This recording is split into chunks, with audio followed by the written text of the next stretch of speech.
for After Naked Truth. This program is dedicated to stripping the clothes off of well-dressed lies. And there's a bunch of well-dressed lies running around here. And unfortunately, they're using people that look like me and you to breed this kind of disunity within our ranks. But I'm telling you that if you cannot stand the truth, then you ought to situate yourself elsewhere. Because we're going to deal with the truth, the whole truth, and nothing but the butt naked truth. You are listening. Intro. Oh, okay. We haven't been here in a while. Yeah. So buckle up. You know I ain't got but one question for you. You ready? This is not a test. If you listen to this program, you're gonna get the truth, the whole truth, and nothing but the butt naked truth. This program is X-rated. You ready? You want answers? I think I'm entitled. You want answers? I want the truth! You can't handle the truth! You are now tuned into the world's most honest talk show host, the Elder Moja.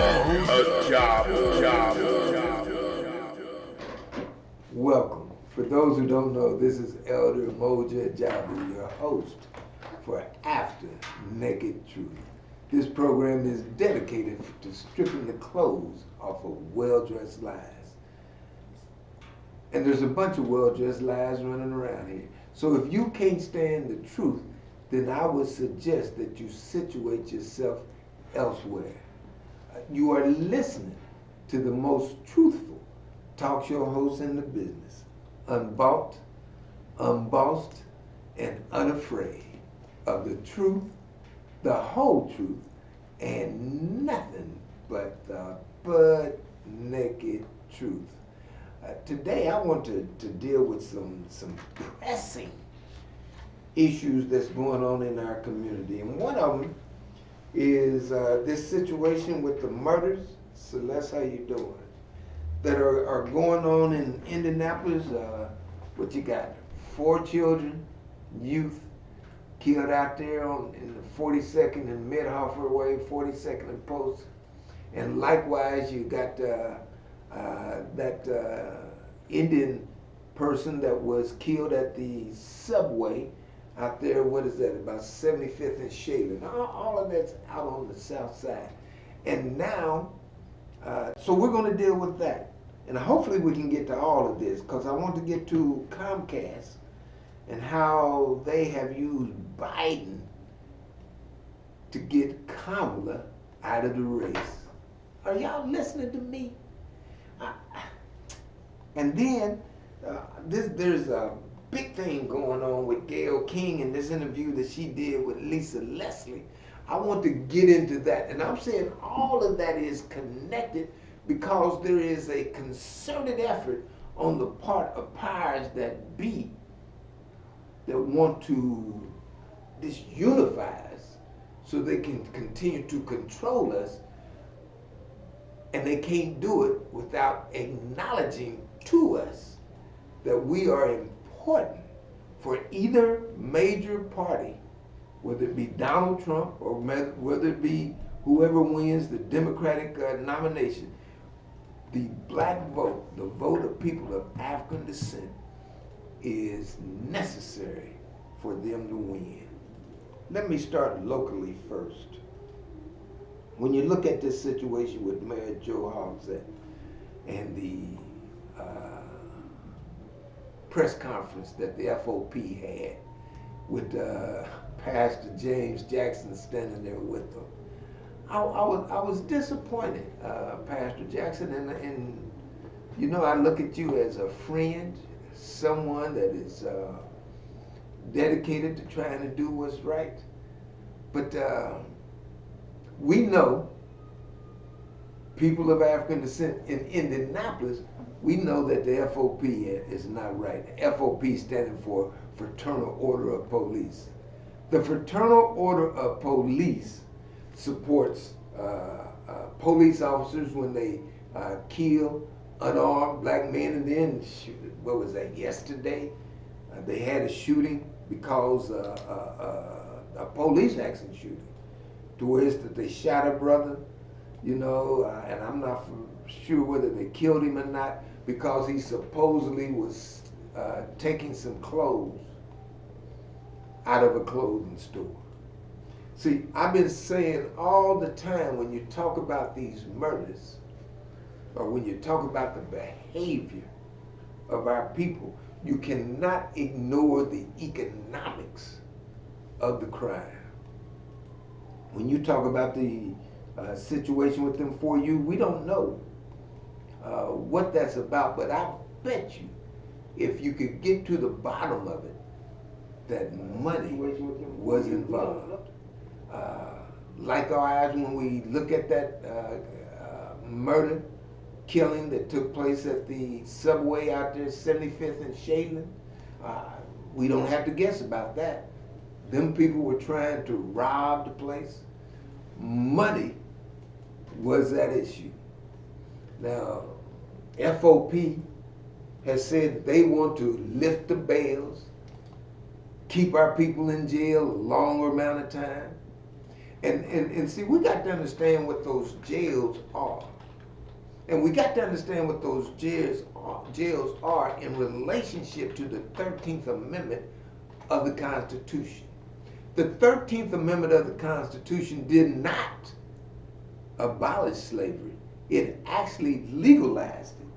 And it legalized slavery by saying that if you were convicted of a crime, then you could be enslaved. And I've said this before, and let me say it again. What civilized nation wants to have the legal right to enslave another human being?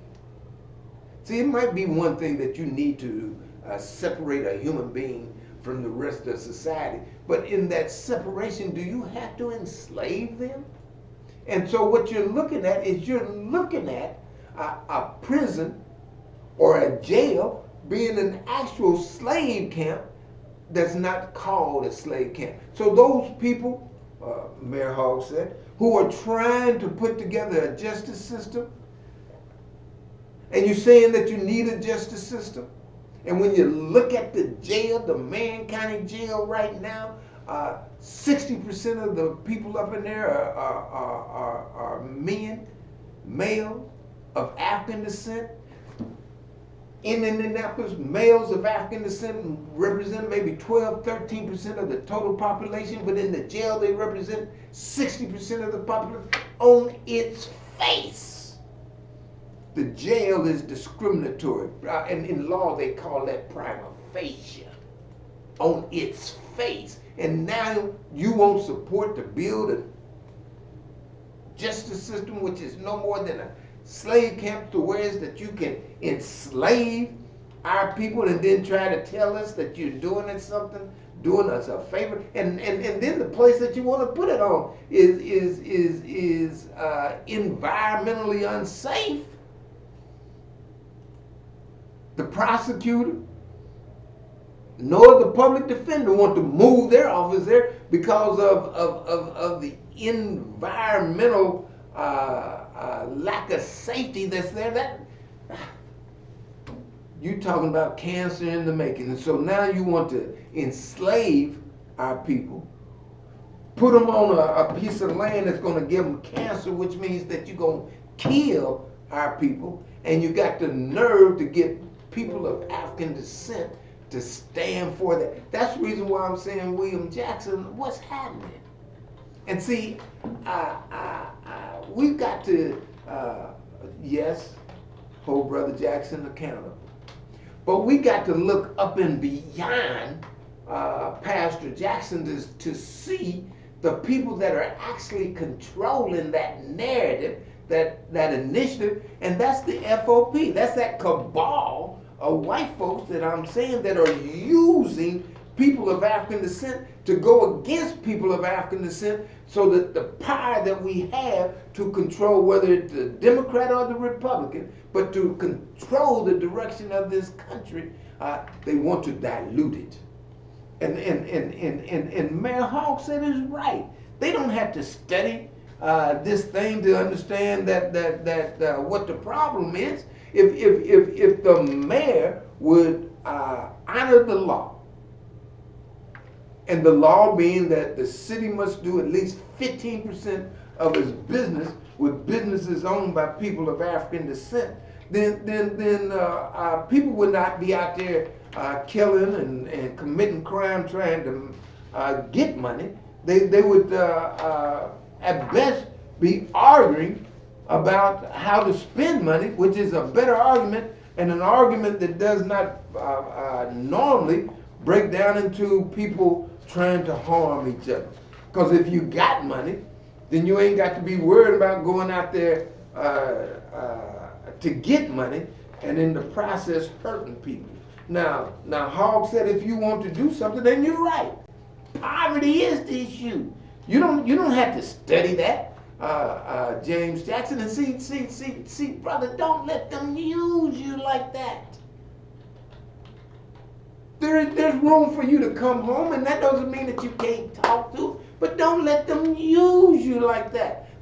All they want to do is make the city spend money, and it's not addressing the problem. And all they want to do is get that money to act like that they are addressing the problem. That's not so. In the military, we had a command that we called mark time, and you'd be marching, and the drill sergeant would say, mark time. And as you're moving, and when he says time, then you keep on moving, but you march. And you go nowhere. And that's what a study would be doing, Pastor Jackson. It would be having us moving, but going nowhere. Mary, I'm telling you, I'm telling the truth, the whole truth, and nothing but the butt naked truth. Henry, you're listening to the most truthful talk show host in the business, unbossed, and Glad and Andrea Mixon is in the mix. Look, I'm saying Mayor Hogsett is right, and he has the solution in his hand. He can give the city's business at least 15% of the city's business, as he has said, as the law dictates. He's the one that makes that decision. And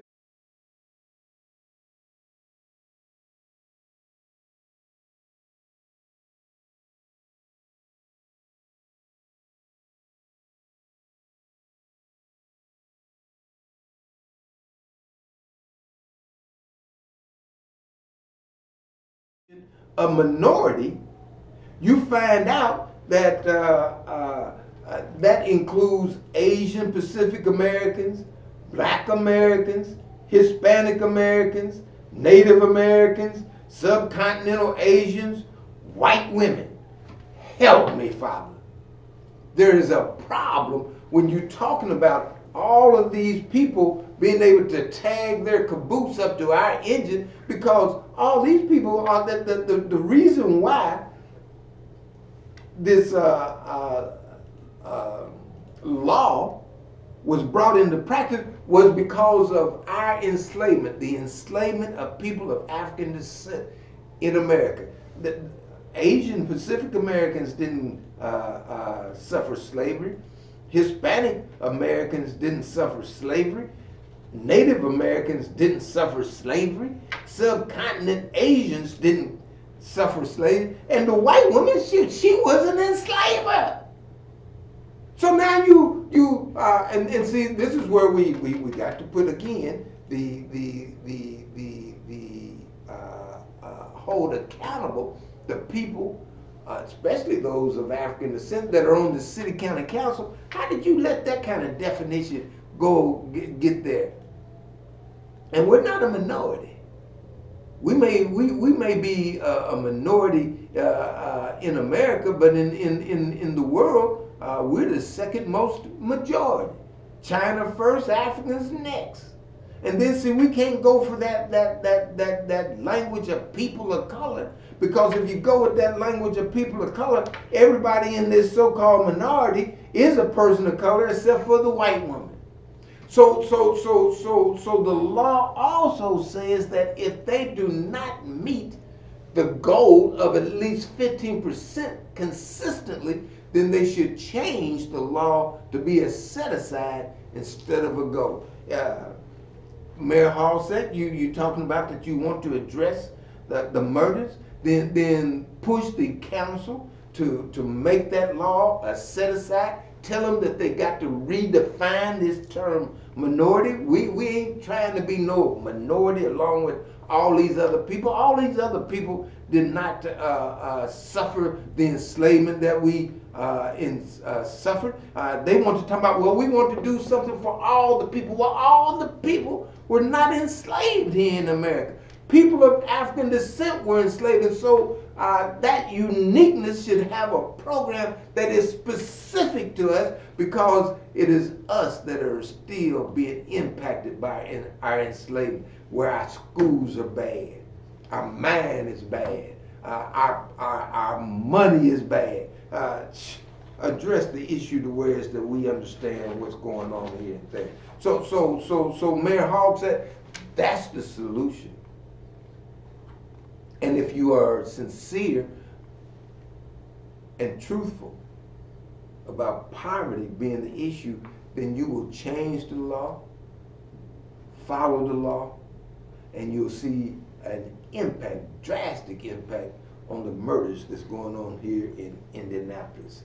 Now, I want to go to this situation, and again, it's all connected with Gayle King in the lecture or the interview that she done with Lisa Leslie concerning the legacy of Kobe Bryant.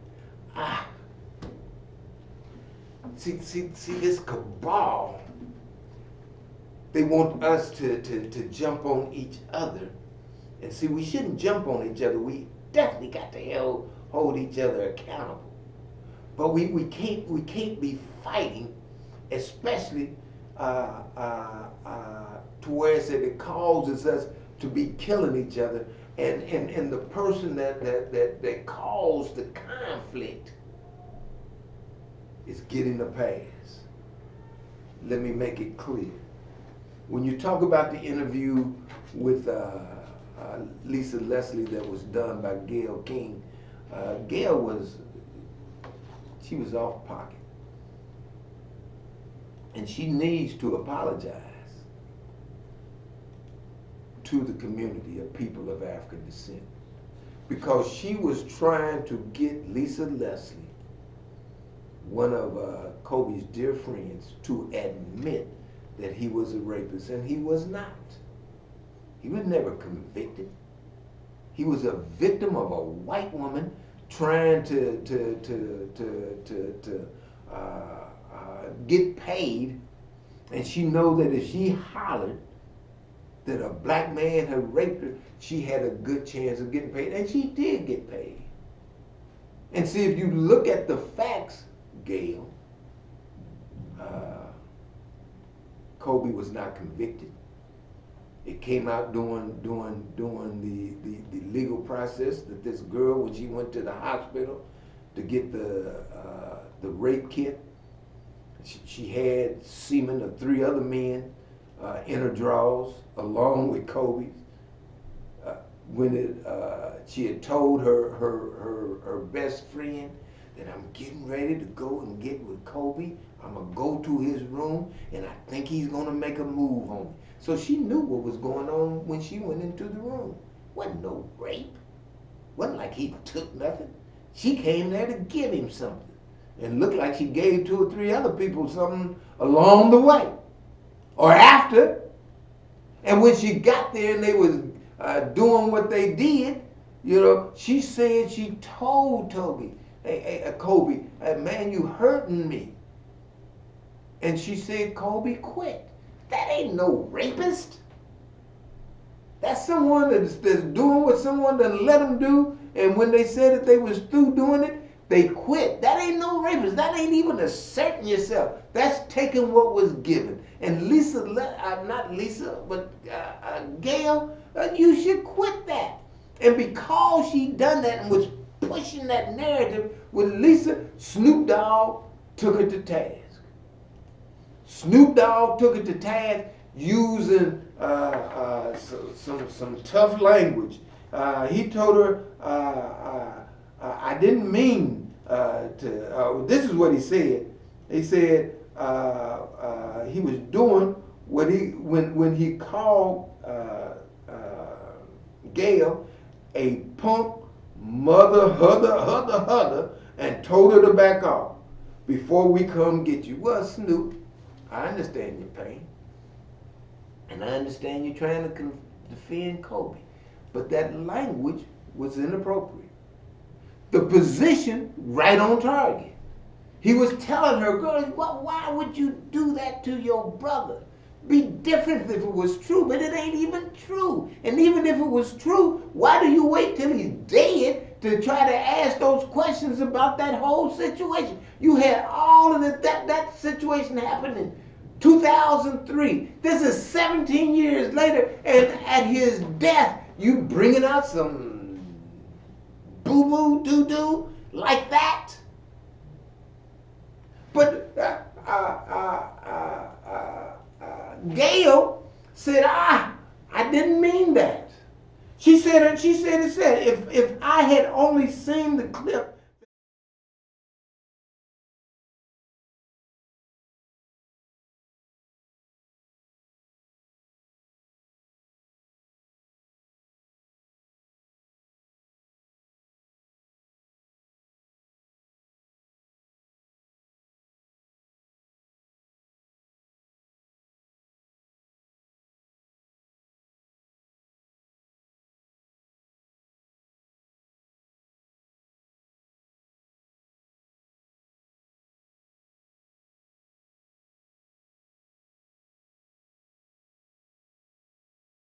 She had no control from her words, or did not know from her words, that CBS was going to take her words out of context and use it to divide us. And it is dividing us. You got Snoop Dogg calling her a girl dog, calling her a term that starts with B but rhymes with witch.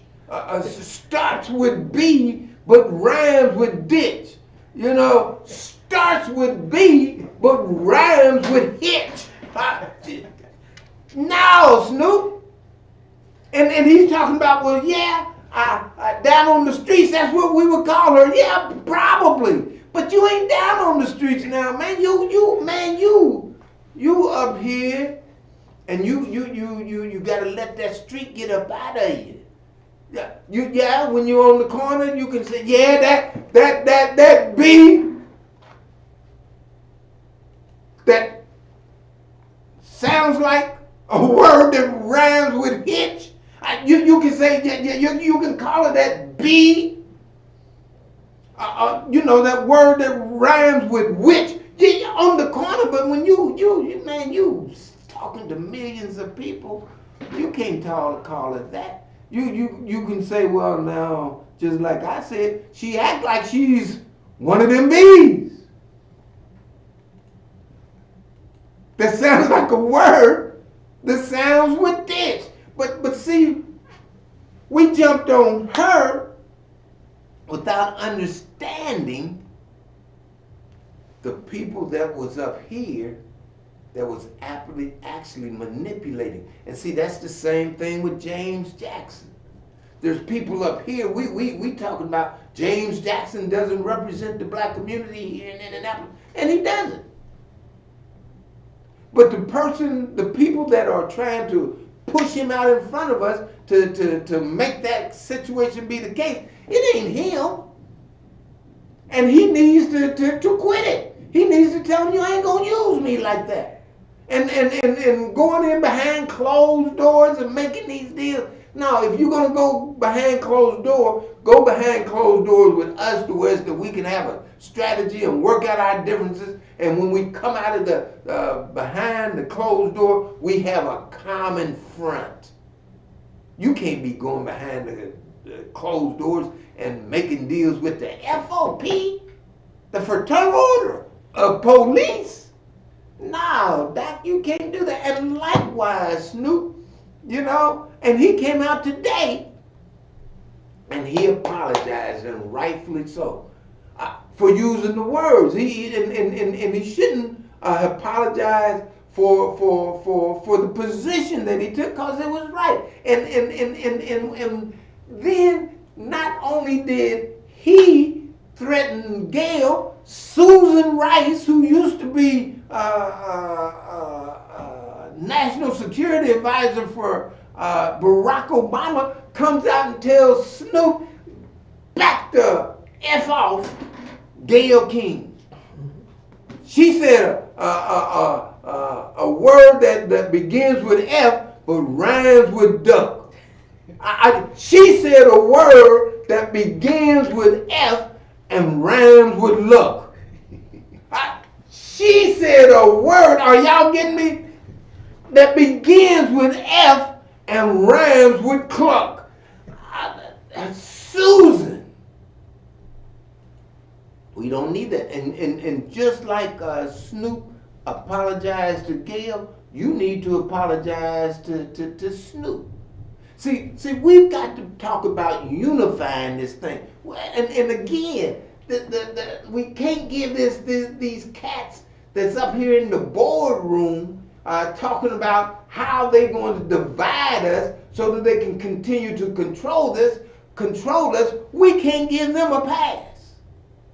And see, that's what they're getting, because we squabbling with each other. Well, now, recognize who was the purveyor of that position, and let's talk about how we can rectify and justify so that we can unify.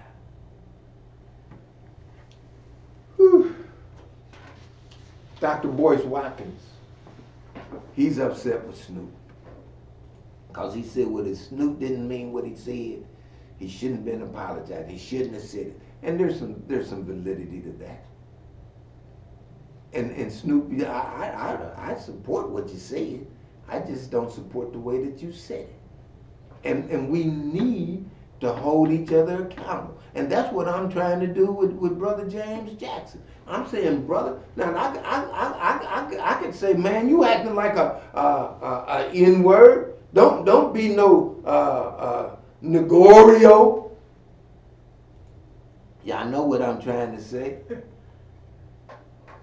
I could say that, but I'm saying, no, brother, I'm not going to call him a igger. I'm not going to do that. But I am going to say, brother, leave the FOP alone. If you want to bind, then let's get together with Vop Osley and Maggie Lewis and Duke Oliver and Leroy Robinson and all them other, with Keisha Jackson, Keith Graves. Let's get with them and say, look, press the mayor and actually to change the law, to follow the law, and let's get it to where it's that we ain't talking about minorities, we talking about people of African descent. Chester, how you doing? You know, hopefully your wife is doing well. I got it in my prayers. And you know I loves me some folks. We've got to come together. And see the people that are running to be at in the driver's seat of the power of this country, they're letting us know. Donald Trump took out 2 ads at the Super Bowl. Them ads cost $10 million a minute. He took out 2, Bloomberg took out 1. And all of them, all 3 of the ads, you talking about $30 million for 3 minutes worth of time. All of them was directed toward people that look like you and me. They understand that the crux of this election stands on the support of people of African descent. So they trying to cause us to jump on one another so that we cannot pull our forces together and get everything that we are supposed to get. And likewise, let me see if I can't get this in. I'm running close here. See, when Kamala Harris dropped out of the race, she said she dropped out because she could not get any more money. I've done some research and found out that her biggest contributor was Comcast. Right after she jumped on Joe Biden in that first debate, she jumped on him about his position that looked like that he might have been a racist. She jumped on him, and then she came out in support of Byron Allen in his suit against Comcast. And then I found out that her biggest supporter was Comcast. The money dried up. At the time that I was making that analysis, I didn't know that Joe Biden's biggest contributor was Comcast too. So now Comcast done told Kamala, you need to shut up so that we can prop up Joe Biden. And so they pushed her out of the race by drying up the money. Again, all of this is because they want to cause division within people of African descent to where that we cannot realize the true power that we have and use it for our benefit so that they can get the benefit due to our detriment. You've been listening to Elder Umoja Ajabu, the most truthful talk show host in this business. Unbought, unbossed, and unafraid of the truth, the whole truth, and nothing but the butt-naked truth. And I didn't even get a chance to get into Petey Boo, but I'll get him next time. But you know that Petey Boo, they trying to push him out there, and he a fraud. He stole the election in Iowa. And now they trying to put him up here as somebody that we ought to support. I'm saying never. You ready? This is not a test. If you listen to this program, you're going to get the truth, the whole truth, and nothing but the butt-naked truth. This program is X-rated. You ready? You want answers? I think I'm entitled. You want answers? I want the truth. You can't handle the truth. You are now tuned into the world's most honest talk show host, the Elder Umoja Ajabu.